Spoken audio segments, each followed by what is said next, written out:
அதனாலதான் நம்ம வயசான தாத்தாமார்கள்லாம் இரவுல ஒரு தடவை 2 தடவை கூட ஒண்ணுக்கு போவாங்க. உலக நாடுகளிலே இந்தியாவில தான் இல்லாம இருந்துச்சு.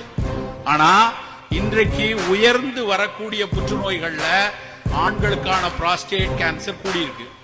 அந்த ஆண்களுக்கான புராஸ்டேட் கேன்சர் வருவதை தடுப்பதற்குரிய ஆற்றல் அந்த சிகப்பு நிறம் கொடுக்கிறது நண்பர்களே.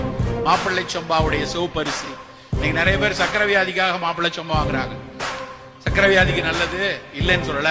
ஆனா அதை தாண்டி இவ்வளவு பெரிய ஒரு மருத்துவ பயனை தரக்கூடிய விஷயத்த நாம ஏன் தினம் தினம் சாப்பிடக்கூடாது? திரும்ப திரும்ப பேசி பேசி இன்றைக்கு ஓரளவுக்கு மக்களிடம் பரிச்சயமாயிருக்கு, ஓரளவுக்கு தேட ஆரம்பித்திருக்கிறார்கள். கருப்பு கவுனி அரிசி நிறைய நோயாளிகள் தேட தொடங்கி இருக்கிறார்கள். சர்க்கரை வியாதிக்காரங்க தேடுறாங்க. அத்தனை புற்றுநோயாளிகளும் இதை வாங்கி கஞ்சியா சாப்பிடலாமா அப்படி யோசிக்க ஆரம்பிச்சிருக்காங்க.